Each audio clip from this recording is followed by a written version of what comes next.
Almighty. Right to be here. Today is a very sorrow day. Today is a day that we have come to actually mourn the loss, mourn another golden link in a chain of people who have stood up to oppose a vile nationalism, a selfish movement, a movement that has clothed itself in holiness, that has hijacked a religion, that has hijacked the Jewish identity, our identity, in order to perpetrate a most horrific crime, stealing the identity of the Palestinian people, their homeland, their self-respect, and everything else that belongs to them.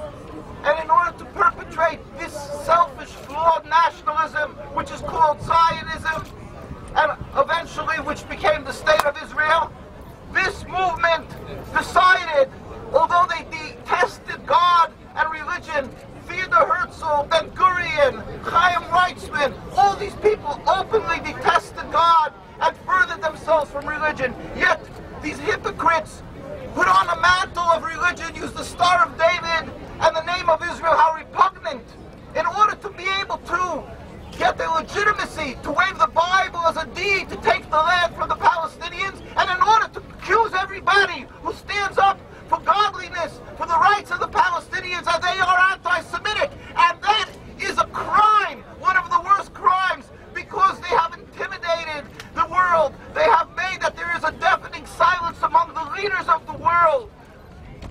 People who, after 2 days of watching what happens in Haiti, or Katrina, or tsunami, make investigations. How come assistance takes so long? And what was the drawback? What happened? What went wrong if there's 2 or 3 days extra in providing assistance? And that's proper, that's the way it should be. Yet, when it comes to Gaza, we, a contingent of rabbis from Jerusalem, from UK, from Canada, and from the US, we went there just a few months ago with Freedom Gaza March and Viva Palestina, and we went and we visited Gaza Strip. We visited a place called Zaytun, where there's a family called Samuni family that has over 29 members from one single family were murdered. And the world knows about it because they took these members of the family who were injured to Europe for treatment, medical treatment. And we went to visit them on the day a year after the murder. And they're still living, not in tents, mind you. They're living in strings covered with plastic, freezing at night.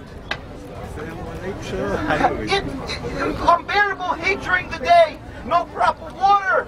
We have pictures of this, nobody can refute it, and the world is silent. How could they be silent? And the answer is very simple. Because the world has accepted that this is a religious conflict. They have accepted the ploy, the Zionist propaganda spiel of over 60 years, that the Arabs hate the Jews, and that these people of Gaza are villains, and the State of Israel is a victim. There could be nothing further from the truth. History attests to the fact that we, as a religious Jewish community, was living and enjoying the close friendship, camaraderie with the Palestinian people, as we have in every Arab and Muslim land for hundreds of years, and we are required by the Torah to demonstrate our appreciation, our thankfulness for the safe haven, and exemplary hospitality, even by World War II. Turkey, we're talking about Turkey now, provided for us a home. And what are they being paid back with? Accusations that they are the worst anti-Semites. The skies are screaming. Our hearts are rent. Jews from around the world, our hearts are bleeding. We feel the suffering of the people of Gaza, and now the new link in this long chain. The people of Turkey. The world has to know. Human rights activists, which means the majority of the world, people with heart, they have to do what we did at the time in the apartheid in South Africa, where the governments went on their merry ways till the grassroots said to the governments, you cannot go on like this. This is racism. This is blatantly wrong.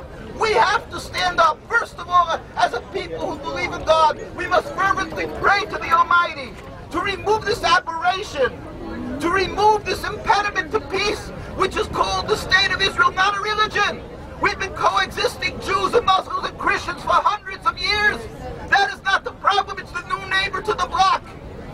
The new infusion to the equation, which is Zionism. Just remove this, and we can once again live as we have for hundreds and hundreds of years.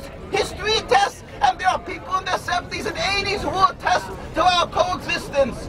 Where is humanity? Where is the logic? Where is the common sense? If you have a problem, study it. Why till 100 years ago Jewish community thrived in Egypt, in Turkey, in Yemen, in Iran, in Palestine, and in Palestine? What has changed? One thing has changed. A new thing. A flawed, selfish, vile rebellion against God called a movement of nationalism called Zionism. The transformation of the Jewish religion into a material nationalism, taking God out of the equation. It happens to be that according to the Jewish law, the Jewish people are forbidden to have their own state since the destruction of the temple, even in an uninhabited land. And that is a fact for why 2,000 years Jews have never made a state. Now the fact that they decided to create this national home in a land that was inhabited by the Palestinian people, that just makes thousandfold this crime, and this breaches every other law of the Torah, that thou shalt not kill, thou shalt not steal. One must emulate God. That is why you will find around the world, wherever there is a very religious Jewish community, the more religious, the more anti-Zionist. You don't see that in the mainstream media because the Zionists intimidate the press and accuse them of being anti-Semitic if they reveal the truth or they show too much sympathy for the Palestinian people. That is the single ploy of Zionism. But let me tell you, go do your homework. Go around the world, you will find the religious communities true to the Torah stand in steadfast opposition, and we cry and we pray for the people of Palestine, of Gaza, and now for the people of Turkey and of Lebanon. I will end with this. We want you to know, and we plead with you, do not call it a Jewish state, do not call it the Jews. It is a Zionist state, it is the state of Israel. And let us all pray for the speedy and peaceful dismantlement of the state. And let us pray for ultimately the day that the Jews really hope for, when God will make a metaphysical change with all the world. When the whole world will recognize God and we will serve Him in harmony, then we will go up, embrace all people together, not a state. Let me tell you something again. I'm going to end. I must end. I just want to say that you all have to know. Let them reload their tapes. That you should not be intimidated. You must, if you're accused of being anti-Semitic, you're not. You must stand up. God requires to stand up for compassion and righteousness. Stand up for the people of Gaza. Let the world hear. We cannot continue the silence. Just wait. Rabbi Weiss will be available for interviews as well. But I also want everyone to see, this is not about anti-Semitism, this is not about religious hate. This movement and the Palestinians would be nowhere without progressive Jews and even religious Jews who know that this is a crime. And Muslims and Jews live in peace in all parts of the world.